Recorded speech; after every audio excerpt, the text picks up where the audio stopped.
Radio Mexicana, nuestras noticias, presenta.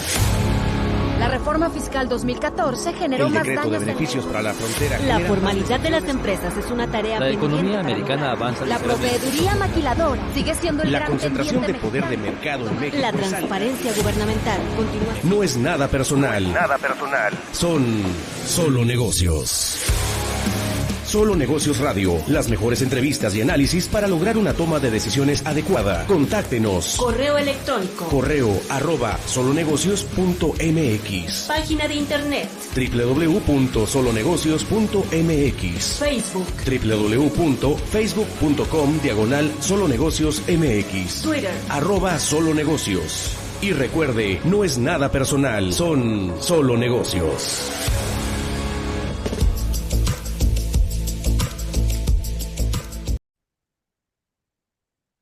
Hola, ¿cómo está? Mi nombre es Alejandro Sandoval, esto es Solo Negocios Radio, transmitiendo a través del 1300 de amplitud modulada, al igual que por internet, en Radio Mexicana, nuestras noticias MX.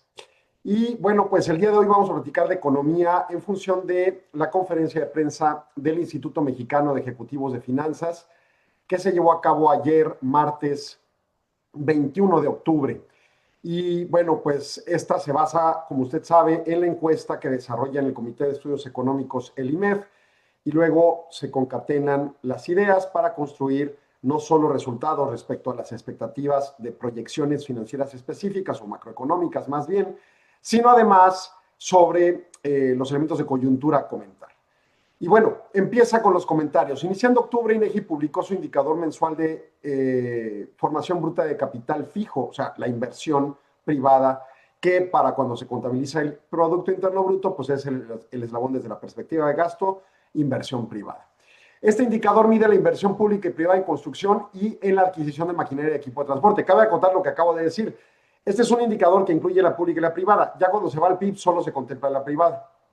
La gráfica inferior, y bueno, no la puede ver necesariamente, pero el punto es que este gráfico muestra cómo la inversión se mantiene en terreno negativo, iniciando su descenso cuando se presentan las reformas constitucionales del año pasado, para luego detenerse cuando las elecciones arrojan resultados donde el partido, que tendría mayoría calificada eventualmente, pues obviamente destaca su posicionamiento de poder.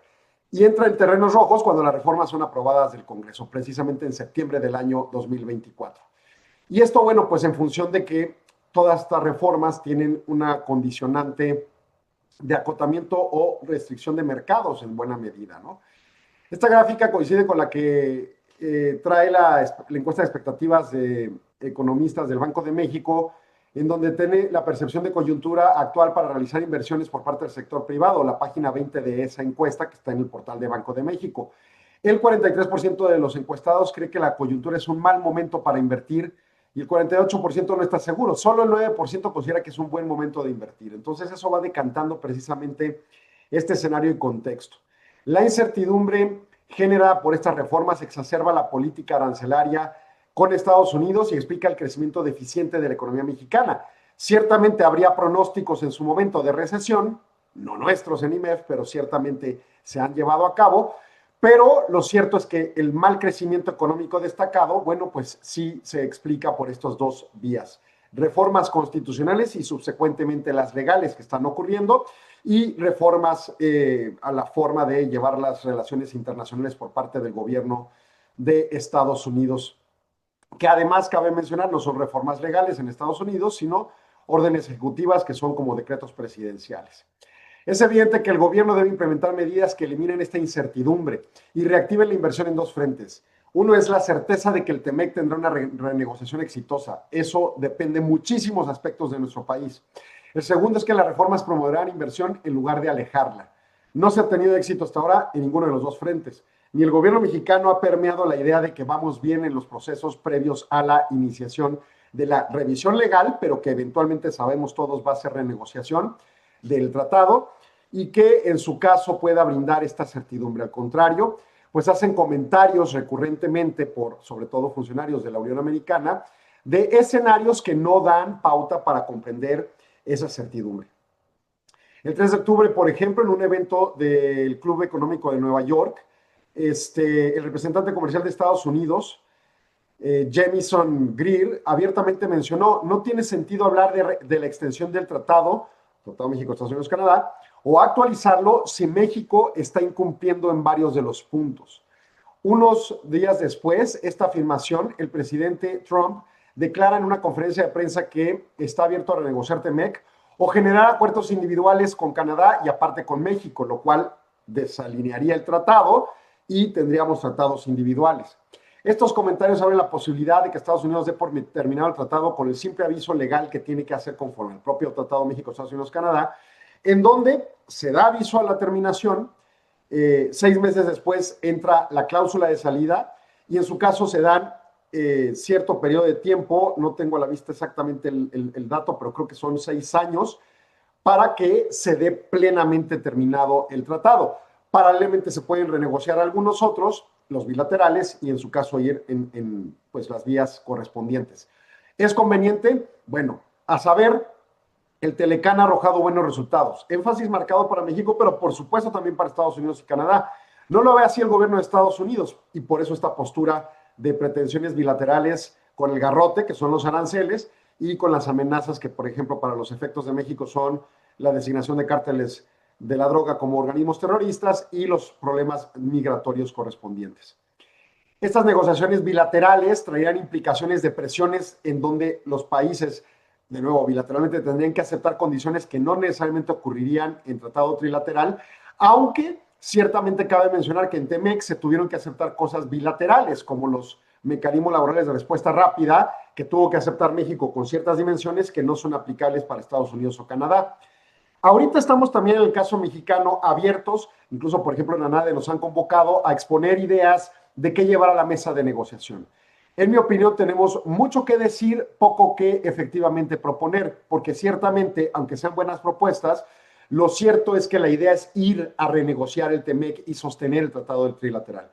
¿Y por qué el tratado del trilateral es de mejor instancia? Y esta es mi opinión plenamente, que uno bilateral. Primero, por lo que acabo de decir, de esas presiones individuales que se generarían y que no necesariamente en la misma dimensión ocurrirían en trilateral. 2, el tratado principal ideal sería el globalizador de la Organización Mundial de Comercio, en función de que sean desde hace 35 o 40 años pretendido tratados más regionales, pues lo ideal es fortalecer la región y no desalinear a tratados bilaterales que sí existen y demás. Pero el punto en concreto, lo cierto es pues que no es un objetivo propiamente ideal para un país como México, sobre todo en las posiciones de vías de desarrollo frente a países en desarrollo y con mayor poder económico. Y bueno, pues en esa lógica, el alcance es que el peor de los escenarios es que si no hay acuerdo ni bilateral ni de renegociación, entonces se extingue el tratado. Son 10 años, ¿no? A partir de la fecha de anunciación, son 10 años. Oye, pues eso puede provocar que cuando salga Trump del poder pueda renegociarse. Cierto, puede haber 1000 vicisitudes, pero la incertidumbre permeará.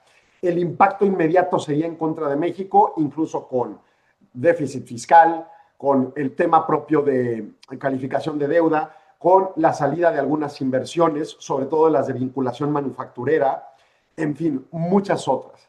Y en esa lógica, pues es, en mi opinión, obvio que el quid diferenciador de 2026, uno, en materia de una idea, pensemos de certidumbre o incertidumbre, la renegociación. Y 2, lograrla es eficazmente lo más funcional. 3, en el frente doméstico, las reformas judiciales no contribuyen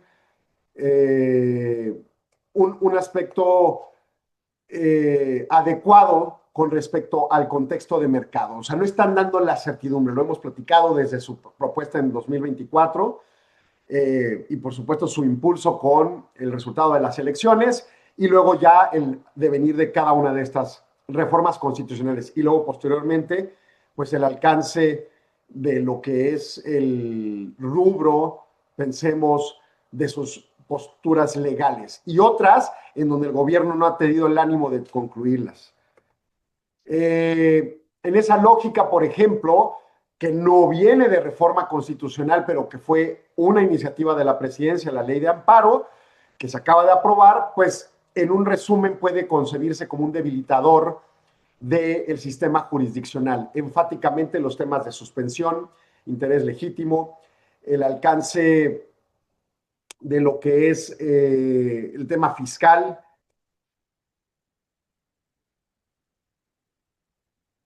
el alcance propio de lo que es el tema vinculado con pues, las garantías que se tienen que colocar para ciertos aspectos, sobre todo de índole fiscal.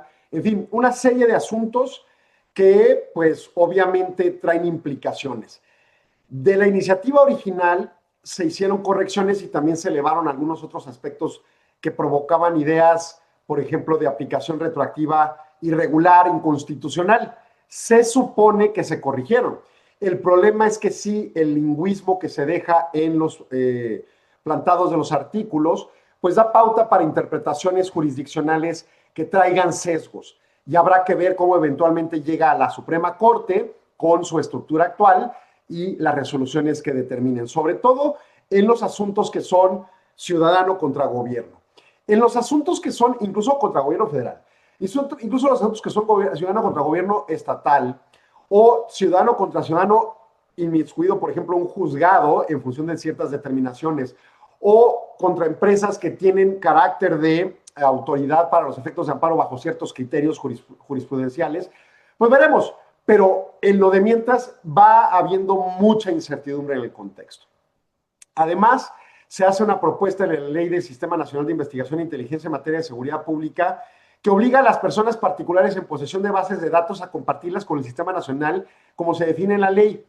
Y si bien los datos técnicamente bajo el argumento legal se deben de respetar el tema de protección de datos personales, los sensibles y demás, pues sí trae como consecuencia riesgos cuando vemos que el gobierno no cuida bien los datos, cuando a cada rato les hackean las bases de datos y terminan vendidas en la Deep Web o ya incluso en cualquier mercado de Internet, ¿no? Y sí, el gobierno busca tener cierto control fiscalizador al respecto, pero la verdad es que la certidumbre no está siendo ofrecida de manera eficiente. Entonces, en esa tesitura, pues hay un tema. Estoy a la mitad del boletín, vamos a corte, regresamos en segundos. No se vaya, sigan Solo Negocios. Regresamos, no se vaya. Continúe en Radio Mexicana 1300 AM con Solo Negocios Radio.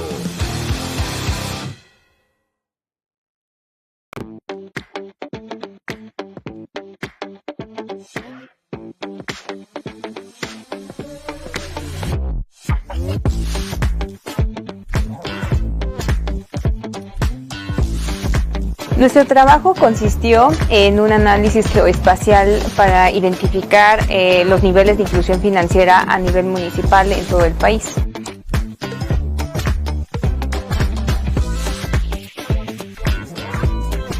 Creo que la experiencia es muy grande, sobre todo porque podemos llevar a cabo el equilibrio en la rigurosidad del método científico en una investigación, como también generar nuevas ideas para que esto beneficie a la sociedad.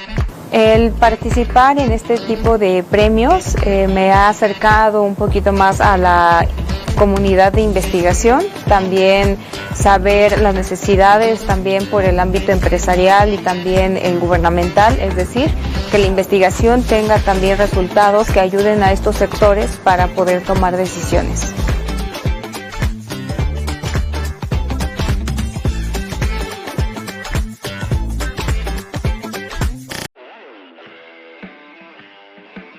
La Asociación Nacional de Abogados de Empresa, Sección Chihuahua, convoca al evento Actualización Legal y Económica 2026, Política Fiscal, Compliance y Comercio Global. Jornada de análisis con expertos en materia fiscal, aduanera y económica. Conoce las reformas más relevantes que marcarán el rumbo empresarial y jurídico del próximo año. Jueves 23 de octubre de 2025, de 8 a 11 a.m. Evento híbrido. Desde Ciudad Juárez en el restaurante Champa Prime, en la ciudad de Chihuahua en el Club Campestre y disponibilidad de acceso virtual. Panel 1. Reformas a la ley antilavado, con Alondra de la Garza, socia en Sages Saints Grant Thornton, Ana Isabel Meraz Ceballos, socia de Key Firm, Isa Ara Ninet Rodríguez González. abogada en México Legal. Panel 2. Reformas aduaneras y de comercio exterior, con Cristian Alexander Aro Cebares, presidente de Hayes Law, Juan Carlos Valle Zavala, abogado de Baker McKenzie, y Hugo Manuel Gaitán Muñoz, abogado de Exendi Abogados. Panel 3. Paquete Económico de Gobierno 2026, con Marcela Gardea García, abogada especialista en litigio fiscal, y Alejandro Sandoval Murillo, abogado y economista de la firma Solo Negocios. Informes en el teléfono 614-465-0034. Evento con 3 puntos de educación jurídica continua para la certificación ANADE. ¡Te esperamos!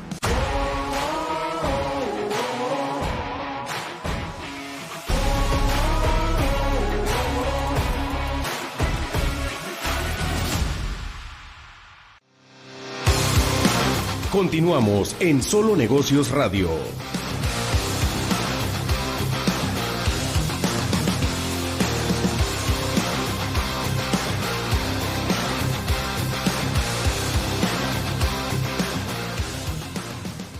Continuamos en Solo Negocios Radio y bueno, pues continúo con el tema de la conferencia de prensa de IMEF. Si a lo anterior se suman los reclamos fiscales a empresas transnacionales como Samsung y AXA, que traen una implicación propiamente vinculada a temas de seguros, hay una posibilidad de desinversión en México.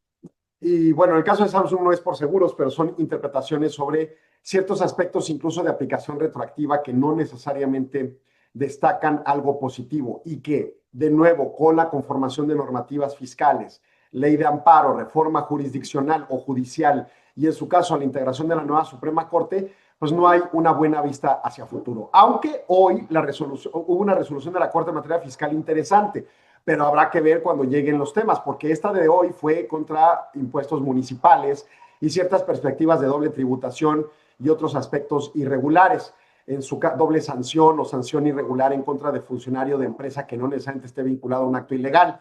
Pero el punto en concreto es que pues sí hay algunos riesgos. Por ejemplo, hay posibilidades de que el gobierno pueda tomar control temporal de empresas de energía bajo ciertos supuestos, bajo legislación nueva energética. El panorama de atracción de inversión se ensombrece y el riesgo de un incremento en los conflictos con nuestros socios comerciales aumenta. Con Corea del Sur en algún alcance, con Estados Unidos en otro alcance, y obviamente esto traerá implicaciones delicadas. Así las cosas, sería deseable escuchar un compromiso tangible de parte de las autoridades a una relación más fructífera y de menor confrontación con los socios comerciales y con las actividades empresariales productivas. Puede haber cambios en los sistemas normativos, pero hacia adelante, que tomen las decisiones hacia adelante. Los planteamientos retroactivos traen implicaciones, pues, en mi opinión, delicadas. La semana pasada, en particular, la Cámara de Diputados reclamó a la industria aseguradora, por medio de modificaciones normativas en materia fiscal, por 200,000 millones de pesos, que lleva 5 años litigándose. Hizo un reclamo político. Ese conflicto se había elevado a panel internacional y seguramente en el panel se perdería por nuestro país. Si bien el litigio quedó resuelto, el problema de fondo no se corrigió y las aseguradoras sufrirían costos mayores y procesos más lentos por verse impedidas para acreditar un IVA sobre pólizas de distintas líneas de negocio en el futuro. Y hacerlo retroactivo a 2025, como se plantea en un transitorio de la propia modificación del paquete económico, puede traer implicaciones bastante delicadas. No solo de desinversión, sino de que con la aplicación de tratados internacionales pueda terminar México pagando en el tiempo, en algunos años, por medio de paneles internacionales, sanciones que no tuvimos que haber pagado si se hubieran llevado a cabo las modificaciones normativas de manera adecuada. Como se puede apreciar en las tablas de perspectivas económicas, se tiene, bajo la encuesta de los economistas del IMEF, una cierta mejora en expectativas de tipo de cambio, donde se baja 19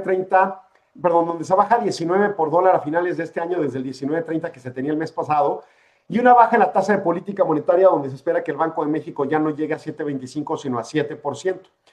Salvo por una moderada mejora en la expectativa de empleo registrados en el IMSS, las demás variables permanecen estables.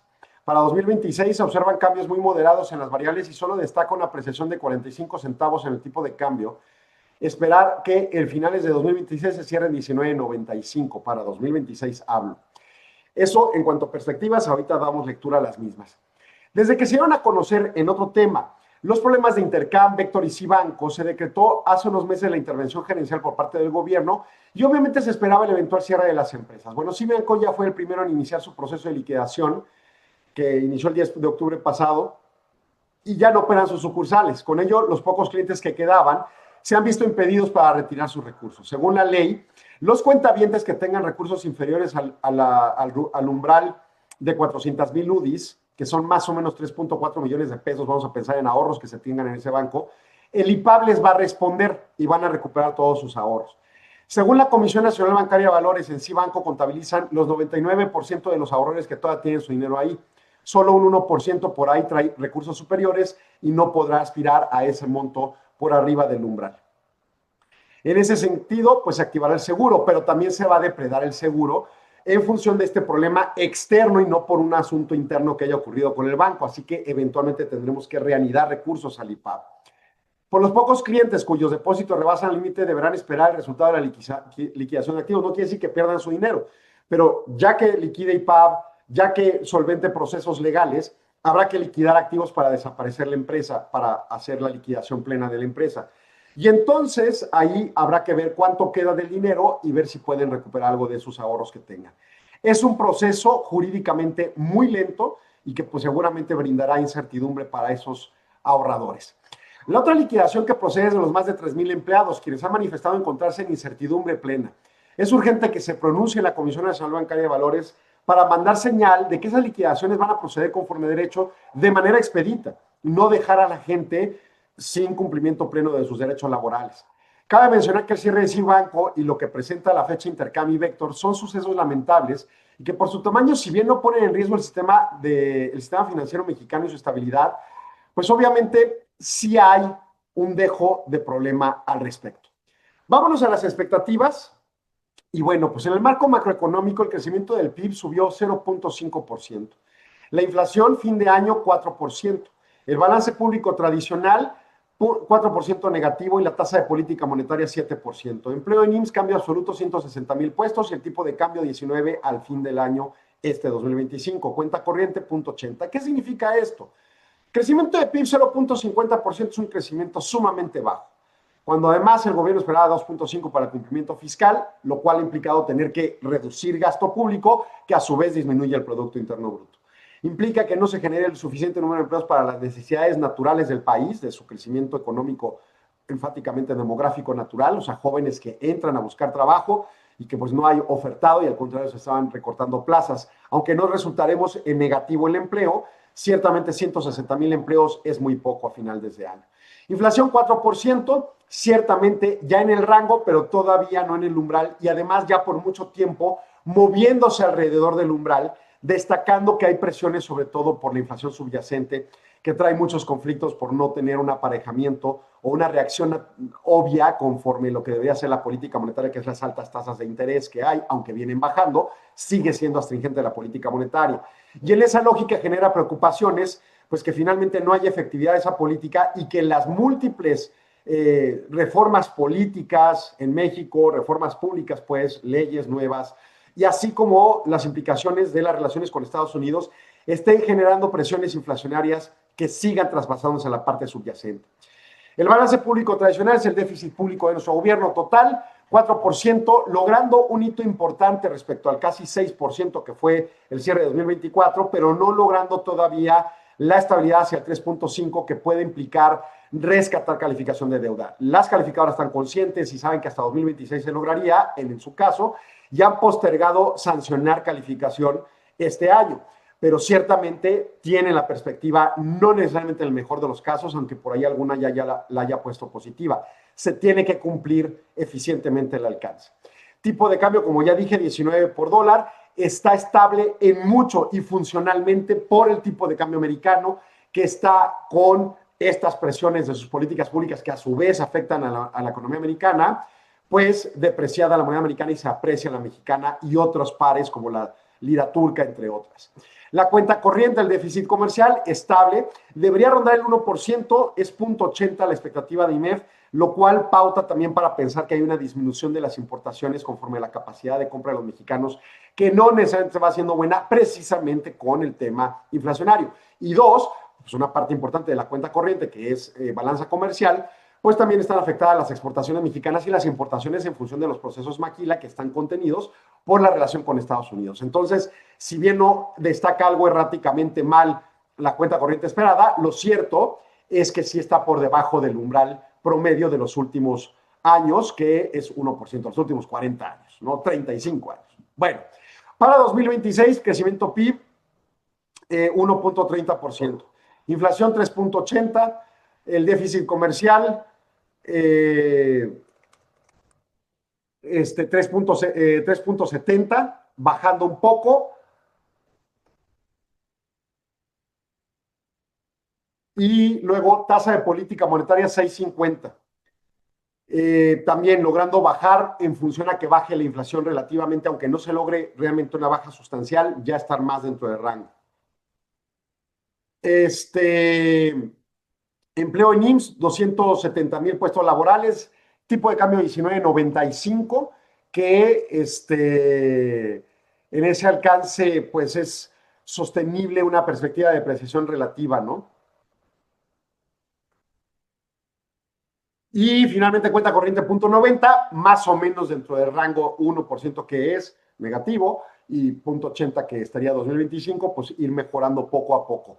Obviamente se tiene descontado elementos erráticos que puedan pasar en las renegociaciones del tratado.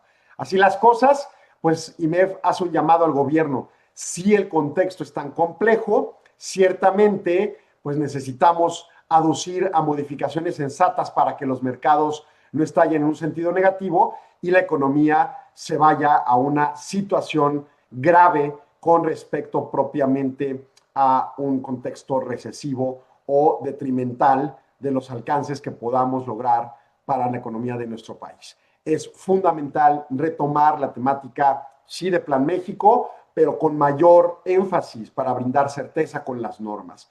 No necesitamos propiamente disminución de impuestos o no modificaciones de impuestos. Necesitamos realmente una coalición con el gobierno para que efectivamente sea funcional el alcance de la inversión privada y de la operación económica dentro de nuestro país. Voy a corte, regreso en segundos, no se vaya, siguen Solo Negocios. Regresamos, no se vaya. Continúe en Radio Mexicana 1300 AM con Solo Negocios Radio.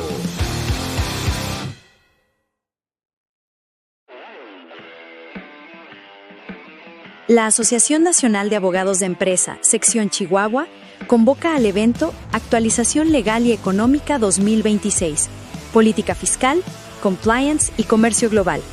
Jornada de análisis con expertos en materia fiscal, aduanera y económica.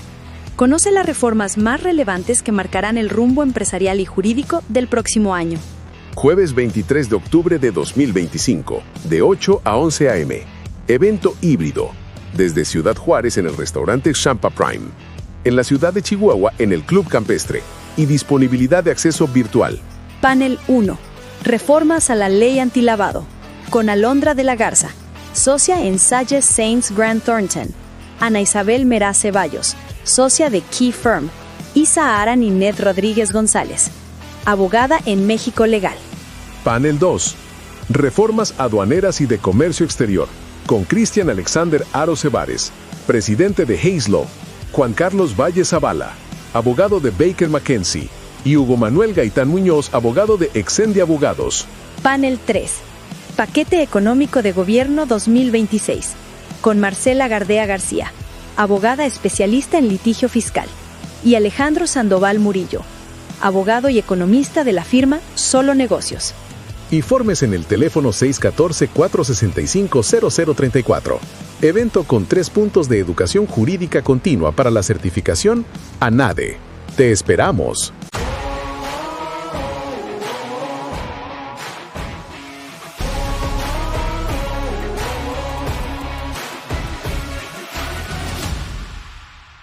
Quincuagésima tercera Convención Internacional IMEF, CIEFO 360.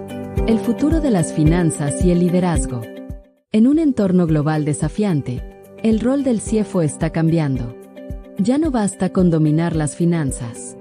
Hoy, se espera que los líderes financieros sean estrategas, innovadores y agentes de transformación. La Convención Internacional IMEF 2025 será el espacio donde se reúnen quienes están definiendo el futuro de las finanzas en México y el mundo. Abordaremos cómo los CIEFO enfrentan un contexto de disrupción tecnológica, incertidumbre geopolítica y presión por la sostenibilidad.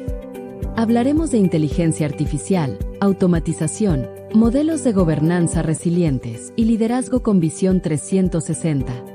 Todo en un escenario incomparable, Los Cabos, donde la reflexión estratégica se combina con la inspiración del entorno. No puedes faltar.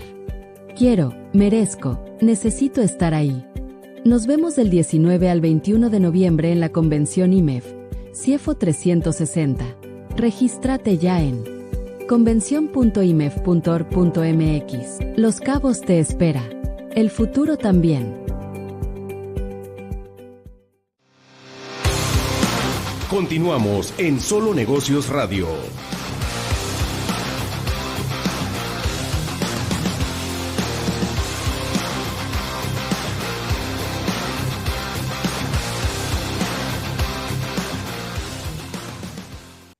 Continuamos en Solo Negocios Radio y nos vamos ahora a trabajar sobre unas conferencias dictadas en el seno de la Reserva Federal de los Estados Unidos que se desarrollaron a finales de septiembre en una serie de eventos sobre política monetaria y visión de la economía. En particular, esta se denomina Puntos de Vista sobre la Economía y la Política Monetaria por la consejera del Comité de Mercado Abierto, Michelle Bowman. Y bueno, pues ella es vicepresidenta de supervisión de la Junta de Gobernadores del Sistema de la Reserva Federal y ella emitió este discurso en esta conferencia, donde enfáticamente como punto toral subraya la necesidad de un ajuste proactivo en la política monetaria, argumentando que la evidencia de una creciente fragilidad en el mercado laboral y la convergencia de la inflación subyacente hacia el objetivo dual justificaron precisamente la baja de tasa del Comité de Mercado Abierto en la última sesión en septiembre de tasas de interés del gobierno federal. Pero que no está diciendo por ningún motivo vamos a continuar como quiere el mercado bajando la tasa.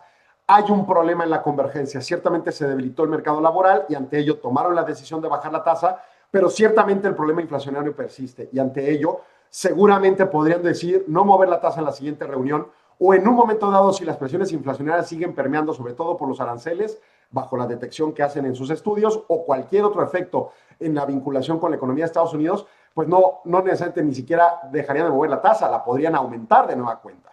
Entonces, en esa lógica, y bueno, recordemos algo que yo he comentado, y esta es mi opinión meramente, ante un escenario donde el gobierno, donde un banco central tiene mandato dual, que es atender el tema de la inflación y atender el tema de la economía, en particular el empleo, y enfrentarse a un escenario donde, oye, tienes que decir una u otra porque mover la tasa para arriba implica detrimentar el empleo, pero contener la inflación, y hacerlo al revés implica alentar la inflación, aunque ayudes al empleo.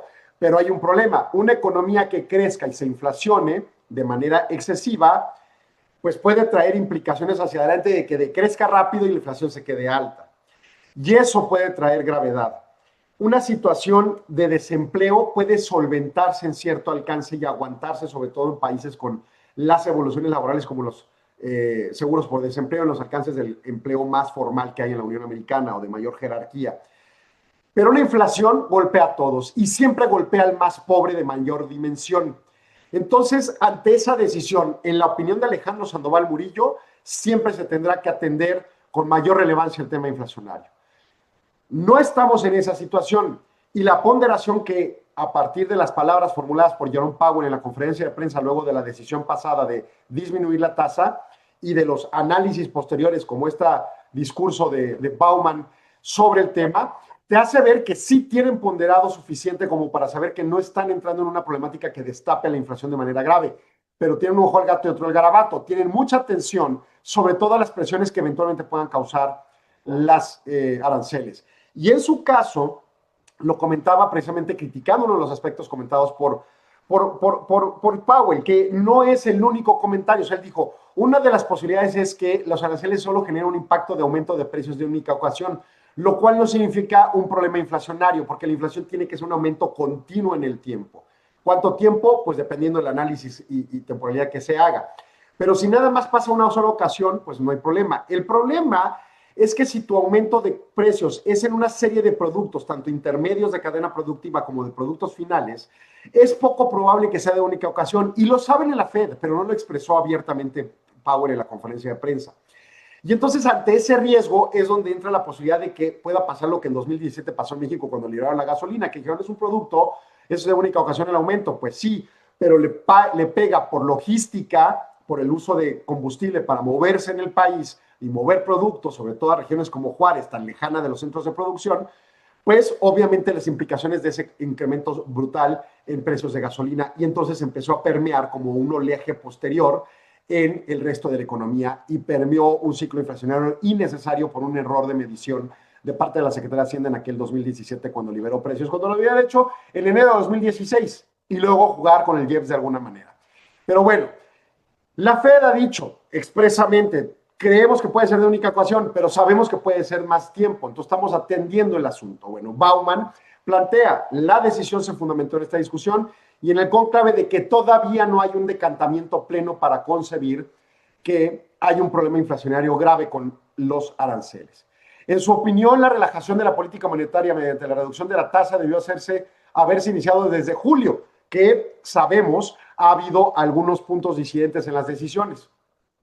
Pero finalmente, en función de esta acción de haberla bajado en septiembre, marca el inicio de un proceso para eliminar la restricción de política monetaria y llevar tasas a un nivel neutral, que es un nivel en donde la perspectiva es suficiente para aguantar la inflación, pero no dañar la economía, sin necesidad de bajar la tasa tanto como para incentivar la economía, porque no necesariamente estamos en recesión. En ese sentido, el crecimiento del Producto Interno Bruto se desaceleró a un ritmo,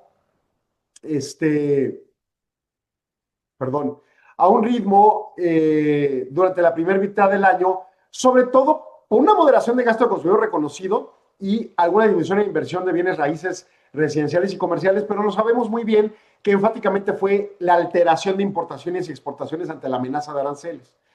Al menos la mitad del aumento de la demanda agregada se atribuyó a un auge de la inversión en alta tecnología, que también es un tema que traen algunos sospechando que realmente lo que está moviendo la economía de Estados Unidos es tanta inversión en inteligencia artificial, pero que la economía real, vamos a pensar, la operativa normal, comercio, consumo, inversión ordinaria, servicios, está decaída. Bueno, no está decaída gravemente, los subindicadores lo muestran. Sí está desacelerada, pero no al extremo y de repente hay repuntes, ¿no? Las condiciones del mercado laboral han mostrado un deterioro material con la tasa de desempleo hacia 4.3, pero ciertamente no grave porque estaba en 4.2. Y sí, vino desde 3.8 del año pasado, pero ha venido poco a poco generando este impacto y de repente hay aumentos, ¿no? El empleo en nómina mantiene plano, o sea, no se generan muchos más empleos, no les están despidiendo de manera masiva. Solo con un promedio de 25,000 ganancias mensuales desde abril, cifra muy inferior de las tasas de equilibrio y muy inferior de los registros máximos históricos de los últimos 2 años que rondaban cerca de los 220,000 por mes. Este debilitamiento es consistente con la ralentización del crecimiento salarial a un ritmo que ya no indica presiones inflacionarias incompatibles con la meta del 2% de la inflación, que es otro tema. Todavía hasta diciembre de 2024 las presiones salariales eran fuertes. Se generaba mucho empleo y dado que no se conseguía fácilmente se tenían que ofrecer más salarios. Ya dejó ese terreno. Entonces ya no hay una presión propiamente al respecto en la materia inflacionaria. Pero ahora el riesgo es que se descomprima tanto el sector laboral que empieza a generar ahora sí una contracción económica, que es lo que no se desea y por eso bajar la tasa. La fragilidad del mercado laboral se ve acentuada con la concentración del crecimiento de empleo en unas pocas industrias de servicios, como la salud y algunos rubros de industria, sobre todo más sesgada a cuestiones tecnológicas. Con la proporción de industrias que reportan crecimiento positivo de empleo cayendo por debajo del 50% en agosto. Ciertamente, y lo vemos con el ISM manufacturero, algunos temas delicados en donde ya no están contratando fácilmente y en algunos casos hay despidos. Existe preocupación de que los datos de empleo y nómina publicados puedan tener sesgos alcistas y que la menor inmigración también contribuya a la desaceleración y esto enmascare un aumento más pronunciado de la tasa real de desempleo, porque también hay alteraciones, porque recordemos, la tasa de desempleo no es un censo y luego una proporción, es una estimación a partir de encuestas de actividad económica, pero puede incluir informales, puede incluir ilegales como los inmigrantes, entonces trae implicaciones ahí importantes. En el ámbito de la estabilidad de precios, el progreso es notable. La inflación subyacente al gasto de consumo personal a 12 meses está en 2.5, que está dentro del rango objetivo, que no tienen rango objetivo en Estados Unidos, pero esto lo está diciendo Bauman. No tienen rango, ya tienen un 2% promedio en el largo plazo, ¿no? Se puede entender, se puede leer, se puede interpretar lo que gusten. Lo que dice la política monetaria estadounidense es 2% en largo plazo. La trayectoria de inflación de los servicios de vivienda está sostenidamente a la baja, lo que, conjunto con la desaceleración de otros servicios básicos, es consistente con la reciente debilidad observada en el gasto al consumidor y el mercado laboral.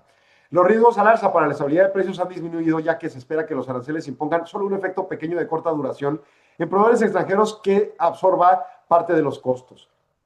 La mayoría de las empresas están absorbiendo los costos americanas y veremos cuánto tiempo pueden aguantar. Pero bueno, esto lo dice Bauman.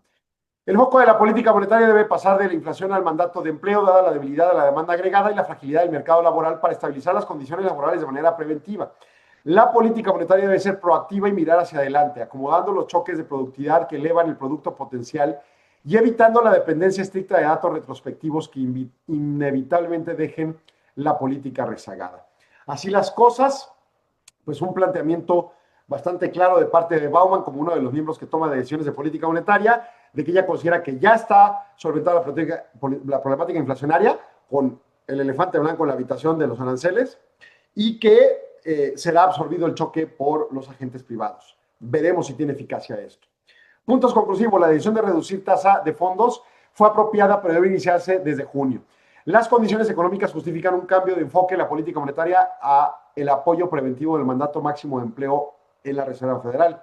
La inflación subyacente de la parte de egresos del consumidor, excluyendo efectos arancelarios estimados, que es todo un reto, se encuentra cerca del objetivo del 2%. Veremos. El mercado laboral muestra fragilidad material caracterizada por un crecimiento plano de la nómina y tasa de contratación por debajo de los niveles de equilibrio, y la política debe ser prospectiva, señalizando ajustes adicionales y acomodando choques de productividad que no generen inflación persistente para evitar caer detrás de la curva económica. Esto plantea Michelle Bauman de la Reserva Federal y que, bueno, pues no contradice necesariamente lo dicho por Powell, pero sí. Y para la opinión de muchos, en cuanto a la perspectiva inflacionaria, todo hay tema delicado. Voy a corte, regreso al último segmento. Regresamos, no se vaya. Continúe en Radio Mexicana 1300 AM con Solo Negocios Radio.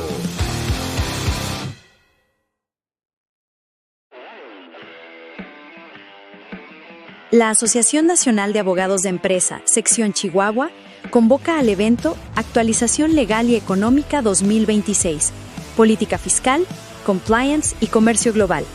Jornada de análisis con expertos en materia fiscal, aduanera y económica. Conoce las reformas más relevantes que marcarán el rumbo empresarial y jurídico del próximo año. Jueves 23 de octubre de 2025, de 8 a 11 a.m. Evento híbrido. Desde Ciudad Juárez en el restaurante Champa Prime.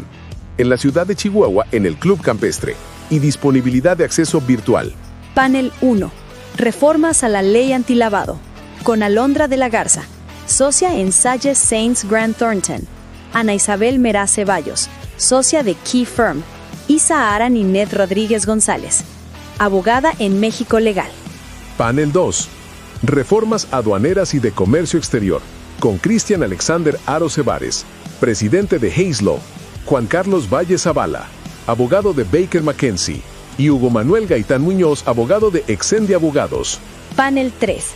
Paquete Económico de Gobierno 2026, con Marcela Gardea García, abogada especialista en litigio fiscal, y Alejandro Sandoval Murillo, abogado y economista de la firma Solo Negocios. Informes en el teléfono 614-465-0034. Evento con 3 puntos de educación jurídica continua para la certificación ANADE. ¡Te esperamos!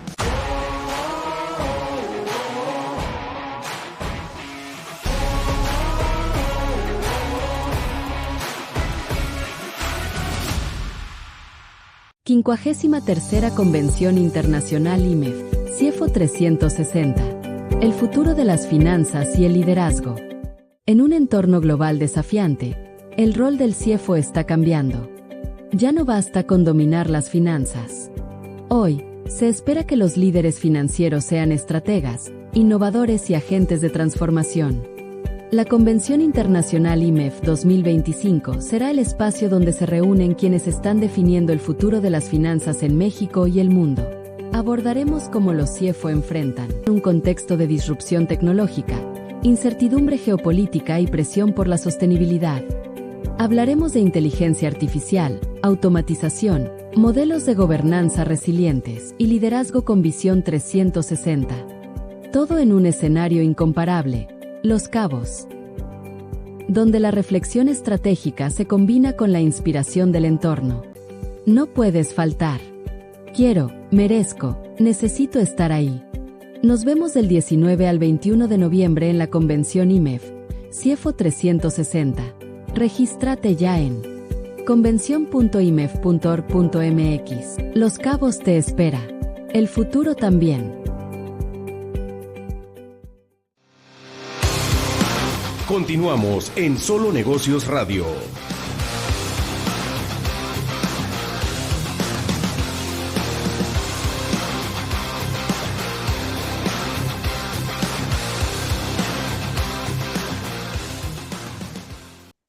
Muy bien, seguimos en Solo Negocios Radio y vamos al tema de fuerzas no monetarias y política monetaria apropiada.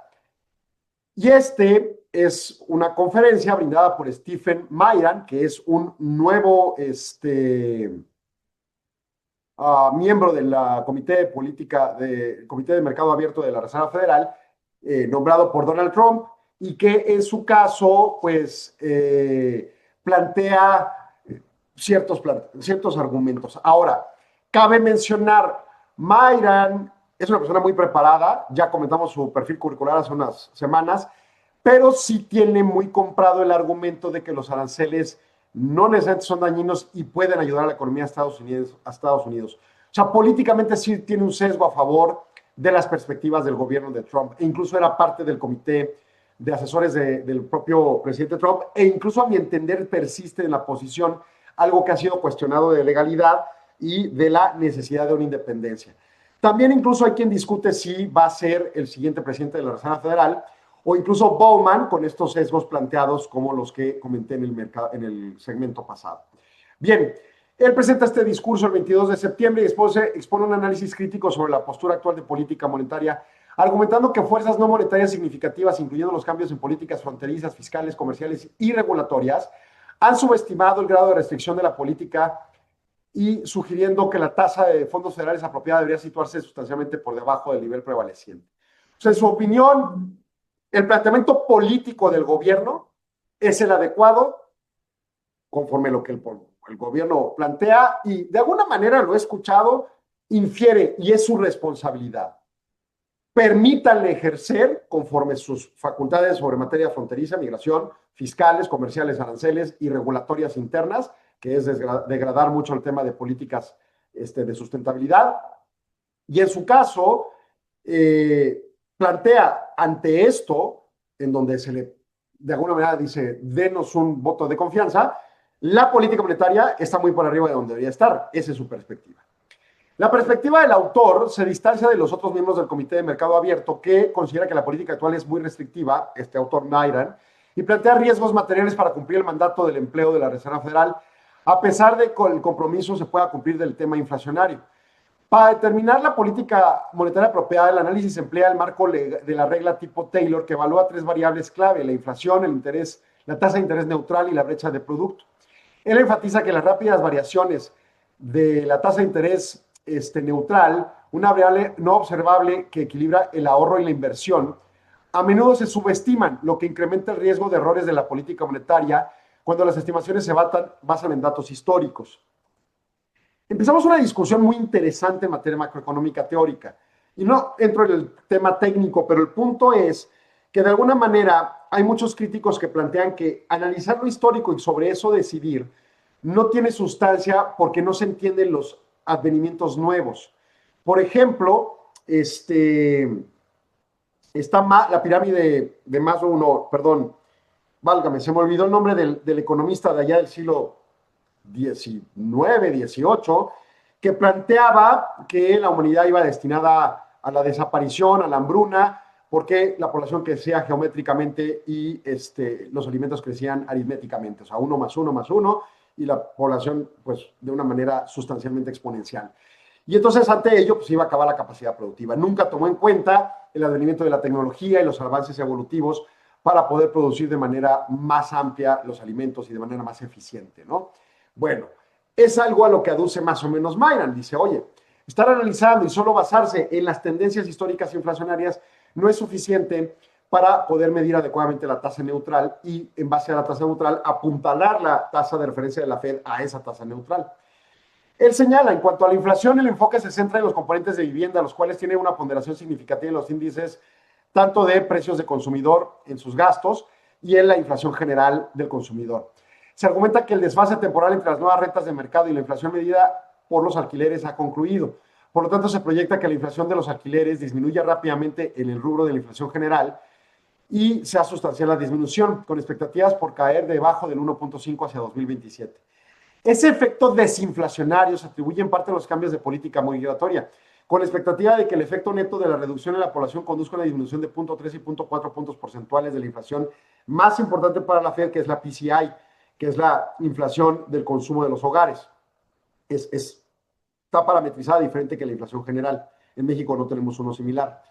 Pero bueno, el punto aquí de Mayran es que estas políticas monetarias podrían traer una implicación de desinflacionar adecuadamente, las políticas migratorias, perdón, de desinflacionar el sector rentista, porque ya no hay tanta demanda de migrantes. Ese es su planteamiento. Bueno, es una opción, ¿no? La modificación de la política fronteriza en Estados Unidos es un factor clave que afecta a la tasa neutral, proyectándose que la tasa de crecimiento poblacional anual se reduzca 1% a 1.4%. Y esa desaceleración demográfica junto al envejecimiento poblacional se calcula y reduce la tasa neutral de fondos federales casi 0.4 puntos porcentuales de lo que hoy en día estima la Fed, debería ser más abajo por esta expulsión de migrantes ilegales. Ese es el planteamiento de Mayra. Este cambio en la dinámica poblacional se considera una fuerza que empuja hacia un entorno de tasa de interés más baja, similar a las dinámicas observadas en economías con baja fertilidad y neta migración reducida. O sea, en mi opinión, está estirando la liga como puede para justificar, pero bueno, son temas interesantes técnicos a analizarlos, ¿no?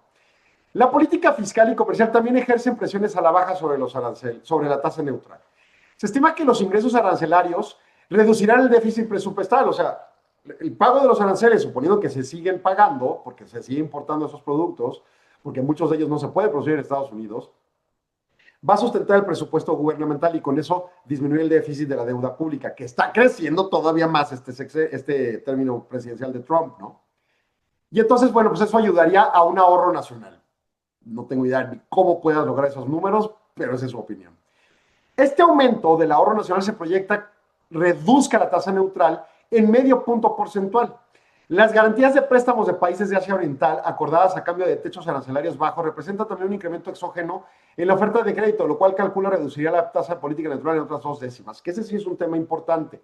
Las negociaciones de Trump del garrote con los aranceles han provocado que se concedan cosas que no existían, como estas garantías de préstamos en Asia Oriental, en ciertos países como Japón, y puede ayudar al tema. Y plantea la nueva legislación fiscal, el famoso Beautiful Bill, también contribuye significativamente al ahorro nacional mediante la reducción del déficit. ¿Cómo? No tengo la menor idea. Bajan los impuestos, sube la deuda, pero pues esto es lo que plantea y aquí va. La medida implica una reducción adicional de medio punto porcentual en la tasa neutral. Sin embargo, el impacto a la baja es parcialmente contrarrestado por el estímulo esperado a la demanda de inversión, el cual se proyecta aumente conforme se tengan menos impuestos, hasta 3 décimas de punto. Por el contrario, los esfuerzos de desregulación y las nuevas políticas energéticas prevé que eleven la tasa neutral entre 0.1 y 0.2 puntos porcentuales, debido al aumento de la productividad de los factores completos del producto. Trabajo, tierra y capital. El producto marginal del capital, ¿no? Al evaluar la brecha del producto, la diferencia entre la producción real y la producción potencial de la economía, el análisis considera los efectos multiplicadores de la política fiscal y la desregulación, y se espera que la política fiscal, si bien aumente ligeramente la brecha del producto, elevaría modestamente la tasa de fondos apropiada de 0.1 a 0.2 puntos porcentuales. Por otro lado, la remoción de las barreras regulatorias típicamente aumenta el producto potencial más rápido que el producto real, generando una presión a la baja sobre la brecha del producto, lo que se traduce en una reducción de la tasa de política apropiada de 0.1 a 0.3 puntos porcentuales en los próximos años. Resumiendo, el impacto de todas estas perturbaciones no monetarias y combinando las estimaciones hacia la tasa neutral mejorada de Mayran, en su estimación, contra las basadas en modelos históricos y las medidas implícitas de mercado, la conclusión es que el tipo de tasa de interés neutral se encuentra cerca de cero. Las proyecciones sugieren que la tasa nominal de fondos es apropiada bajo un enfoque de regla Taylor y debería estar entre 2 y 2.5, lo cual es significativamente inferior a la tasa actual. Y entonces en esta lógica Mayran plantea, tenemos que bajar la tasa si utilizamos esta determinación y con ella entender que no es nada más los argumentos históricos los que tienen validez cuando estos argumentos que él esgrime, pues se tenga cumplido en la economía los alcances. O sea, de nuevo digo, las proyecciones más tradicionales, que no necesariamente la FED toma decisiones en este sentido, solo con base a históricos, como por ejemplo una evaluación de empresas se hace solo con históricos, difícilmente puedes añadir elementos actuales que no tengan subjetividad alta. Bueno, llevándolo a países, sí tiene más validez tomar en cuenta ciertos aspectos coyunturales, sobre todo los de inversión en cosas nuevas como la inteligencia artificial o la automatización, entre otros. Pero lo que está planteando Mayran es otro aspecto radicalmente diferente para poder contemplar cómo la tasa neutral debería ser cero, señala, ¿no? La tasa de interés en Estados Unidos está la más baja en 4% y es rango 4.25. Y él plantea que debería estar en 2 a 2.25, a 2.50. No, sí, a 2.50. O sea, prácticamente 200 puntos base por debajo. Hoy, en fin, es su opinión, es respetable, pero ciertamente, en mi opinión, está estirando la liga bastante para justificar el argumento. Sin embargo, lo hace con argumentos técnicos y solo con argumentos técnicos valdría la crítica real a este alcance, ¿no? Entonces, así las cosas. Bueno, se nos acabó el programa. Le agradezco su atención. Arturo, muchas gracias por tu apoyo. Y nos escuchamos mañana en punto de las 4 de la tarde aquí en Solo Negocios Radio. Pásela excelente. La Asociación Nacional de Abogados de Empresa, sección Chihuahua, convoca al evento Actualización Legal y Económica 2026, Política Fiscal, Compliance y Comercio Global. Jornada de análisis con expertos en materia fiscal, aduanera y económica. Conoce las reformas más relevantes que marcarán el rumbo empresarial y jurídico del próximo año. Jueves 23 de octubre de 2025, de 8 a 11 a.m. Evento híbrido. Desde Ciudad Juárez en el restaurante Champa Prime. En la ciudad de Chihuahua en el Club Campestre. Y disponibilidad de acceso virtual. Panel 1. Reformas a la ley antilavado. Con Alondra de la Garza, socia en Sages Saints Grant Thornton. Ana Isabel Meraz Ceballos, socia de Key Firm. Isa Ara Ninet Rodríguez González, abogada en México Legal. Panel 2. Reformas aduaneras y de comercio exterior. Con Cristian Alexander Aro Cebares, presidente de Hayes Law. Juan Carlos Valle Zavala, abogado de Baker McKenzie. Y Hugo Manuel Gaitán Muñoz, abogado de Exendi Abogados. Panel 3. Paquete Económico de Gobierno 2026. Con Marcela Gardea García, abogada especialista en litigio fiscal. Y Alejandro Sandoval Murillo, abogado y economista de la firma Solo Negocios. Informes en el teléfono 614-465-0034. Evento con 3 puntos de educación jurídica continua para la certificación ANADE. Te esperamos.